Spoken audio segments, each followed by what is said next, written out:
Well, hello and welcome to I Love Gay today. We're going to have some fun today because we are here with my friend Jason Stuart from Palm Springs, LA, all of Southern California. How are you? I'm thrilled to be on with you, my old friend. You same here. You and I go way, way back. It may be almost 30 years, but we don't want to, Yeah, we don't want to. we met in San Diego, Yeah. and we met at Gay Pride when you and your partner were in a booth, I Yep. believe, and I was either the headliner or the host of the Gay Pride somehow. Oh, And that's all I remember. And then you guys moved to LA, and we kept in touch and became friends. And yeah. yeah, Yes. And so much has happened between then and now. Look at us now. yes, definitely. But no, I've enjoyed because you really, I would just say a lot of it is actually out there online through your Wikipedia page and so forth, as far as your history and a lot of the hard work you put in to kind of get where you're at today. And but you'd started, back with doing a lot of comedy, correct? No, no, I started as an actor. Okay. Started as an actor, and then I started doing comedy afterwards because I couldn't get arrested because I was gay, basically. And then I started doing comedy, and my career started to move and move and move. And then I Yeah. couldn't move to the next level, so I came out 30 years ago this Okay. year on the Yeah. Geraldo Rivera show. Right after some of the white supremacists had hit people on the head, then they said, "Oh, let's do a show about comedians." Oh, well, how did that go for you? Honestly, it changed the entire trajectory of my career. It Yeah. really did. Yeah. It put me on a path of taking away from being a serious actor and a comedy act where I looked like I was so crazy, like Pee Wee Herman or my good friend, the late Judy Tenuta, God bless her, Yeah. and that kind of comedy, character comedy. And I Mm. did this with the crazy hair, the crazy jackets. It's just right before you met me. And when I Yeah. was on Star Search, I wore a tiger jacket. And my big line was, every time I wear this jacket, I feel like saying, Wilma, let me in. But even along the way, I mean, I every once in a while I'll be watching TV. I'm like, look, there he is again. And so I've enjoyed the roles that you've played, and but you've been on like Will and Grace as well during that Well, heyday. that's where we're on strike. I mean, all those shows and all the things you do, it's not the same. I mean, 20 years ago, I make less money now on residuals than I did 20 years ago. I make, I think, around one fourth the amount of money. My Wow. It's cut in Wow. half and then cut in half and then cut in half and then cut in half. So it's pretty sad. I'm lucky because I've had successes and I've saved my money. But I Yeah. think a lot of people have not prepared for this. And it's happening not just in the motion picture and television industry, it's happening across the country where the wages don't meet the way inflation is going on to everybody. So it's a really odd time. So I Yeah. say to everybody, do not buy all this stuff from these big companies anymore, Yeah. and Well, keep everything close to your vest. well, no, you've always. This is also something that's been near and dear to your heart, though, hasn't it? Kind of being a labor activist and standing up for Very folks. much so. I volunteer at the Screen Actors Guild, AFTRA, which is the American Federation of Television and Radio Artists. It's Yeah. merged together, and I created and started with Duncan Crabtree Island, who is the basically the CEO of SAG-AFTRA now. He has moved his way up, and Yeah.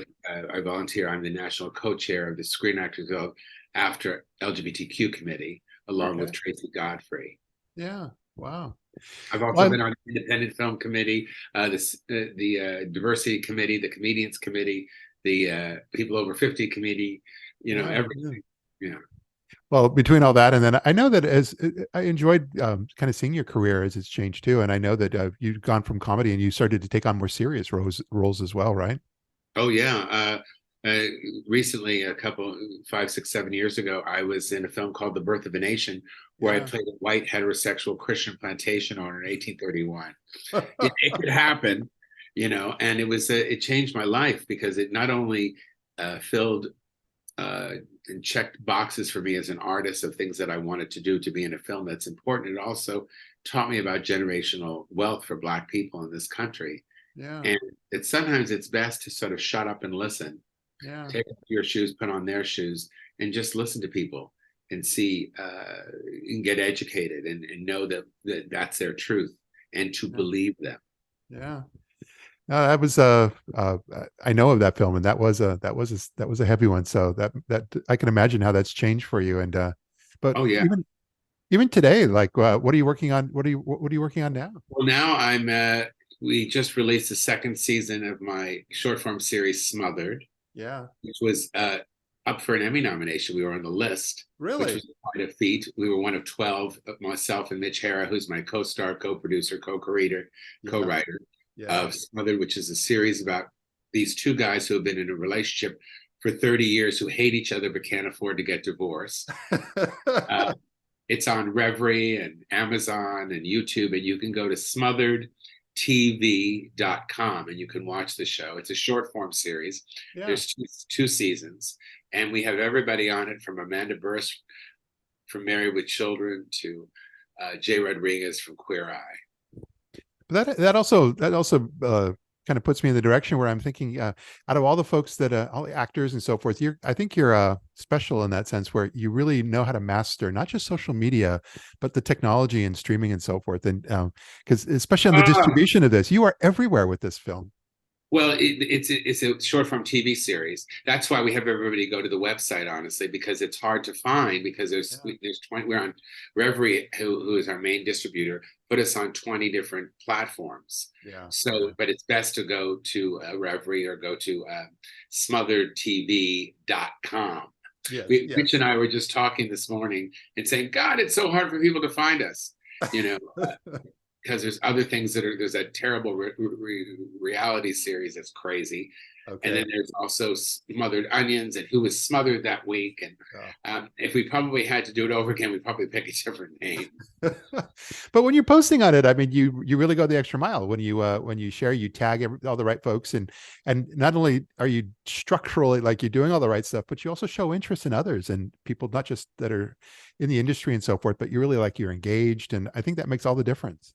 Well, I always do. I've always done that, whether we were answering emails, answering phone calls in my office, sending signed pictures.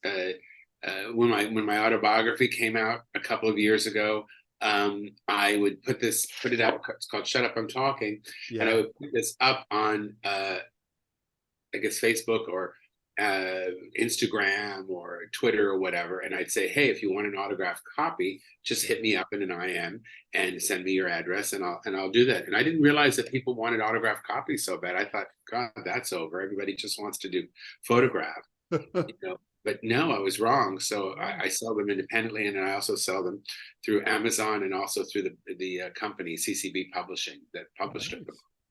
Are you on Threads as well? No, I just heard about that yesterday. It's brand new. You do. I don't know it's brand new. You'll have to download it, and it'll transport. It'll take your Instagram and set you up with an account. And then when I post this, I'll be able to tag you on Threads as well. Oh dear God! Not another thing. Oh my God! Every day. Oh, there's so much to check every morning. They really took off out of that gate, because they have it was within a week they had over 100 million people sign up. So that's why I think it's getting a lot of attention. Is sort of like it's a copy of Twitter. I'll probably get in trouble for saying that, but it's a copy of Twitter that Meta. Everything is a copy of Facebook. Is a copy of MySpace is a copy. It's a copy of it's all derivative. Yeah, very derivative. And so they spun off, but they've done a nice job of integrating it with Instagram in such a way that they've got a user base, and they're tapping into a lot of folks that have been frustrated with Twitter, more on the political side and the trolley side. So you're getting a lot of activity there. So but it's owned by Meta, right? It's owned by Meta. Yeah, so exactly. So they don't want people to go back to Facebook. They want to start a new thing. That's true. Well, in order to be able to duplicate Twitter, they had to create a new thing, because it's just too different. It seems similar on the on the outside looking in on the basics, but in general, it's very different. And so I'm glad that they did that. Yeah. I wish there was one thing that we can do that doesn't involve a limitation of how many fans you can have, a limitation of what photos you can put on, how many, or videos, or the kind of videos, or the kind of photos, or I know. It's all those little guidelines that keep me busy every day. Yes. But besides some other, what else are you working on? I've got I'm still doing stand up. I've got shows coming up. I'm really cool. Lisa Pidge is this wonderful promoter out in the wine area of Sonoma, and I'm doing the Laugh Cellar, which is, I think she calls comedy on the crush pad. So where they crush grapes, I'm going to be doing stand up outside in this big venue with all these people on July 22nd, and then I'm going to be doing a show with Wendy Liebman at Flappers Comedy Club on August 9th. She does a thing called Locally Grown Comedy Show, and I'm doing a show with her. And then on August 11th, I will be the headliner at the Agua Caliente in Cathedral City, right next to Palm Springs. Yeah. And then in Texas, I'm doing 2 shows on the 22nd and 23rd. It's called Addicted to Comedy. Wow. And it has a 12-step kind of lean, but anybody can come. Yeah. And then I'm doing I'm headlining one of the headliners at Gay Pride, October 7th. It's called Pride Under the Pines in Idlewild, California. Oh, yes, yes. So that's for that now. event. And that's for now, that you can watch all that. But I'd love to see people. Please say hello and tell me that they saw me on I Love Gay Pride. I would love that on the Pink Network or no, we'll make sure when we post this to tag you everywhere, and they'll have links and all my tags and all my stuff is on my website. But all you have to do is go to jasonstuart.com, Stuart, and I have my own QR code. Here it is. Scan from this video. Can they do that? Oh, maybe the most creative ones. This is my is it upside down? Does it even matter? It doesn't even really matter. But I mean, I have my own QR code. Isn't that neat? I mean, I'm like, who am I? Yeah, I know. You leave no stone unturned. Well, I'm not on Thread. Yes, yet is the key. And I'm not on Patriot. Well, we can keep that one on the side for a while. Let's God. Let's not jump on Truth Social. You'll find yourself just spending your entire day trolling back on these people. I know. Oh, it's just awful. I know. But more importantly, I think this is fantastic that you're keeping yourself out there and busy, and I'm looking forward to seeing you again the next time I'm out in LA. Where do you live now? I moved to New York, and now I live just outside New York. So I was just in New York 2 weeks ago. Well, next time when you're out here, Gotham Comedy Club, and I also went to see Sean Hayes. Oh yeah, Goodnight Oscar. He was unrecognizable. Wow. What I love is that this is probably an interesting thing for you to have on this interview, is that I think that for some reason, and I've had this almost my whole career, you're saying all these different things that I do. People have always underestimated me. And the good positive side of that is that you surprise people all the time. But the bad part of it is it's always a hike. It's always a jaunt. It's always a sprint to see how you can convince people that you are not a one-trick pony. And I'm not a one-trick pony. I hear that. I've heard that also said that people, especially because we're all in our 50s. Let's just I'll keep that loose in that sense. And I've heard from others in my age group that they get tired of having to always sing for their dinner. And I get that you don't always have to feel like you have to reprove yourself over and over again. Well, it happens a lot to gay people or LGBTQ people, as we're saying now. It happens to us because they see that our stereotype, or us being allowed to sit at the table. We were going to have a very big casting panel at Outfest, which we had to cancel because of the strike, because Warner Brothers is sponsoring it. But the idea was that there is still a bias in casting, whereas somebody like Tom Hanks can play a pilot, a gay person, a Southerner, a con artist, a child. He could play a romantic lead, a villain. He can play any part at all because he's white, he's heterosexual appearing, and he's Christian appearing.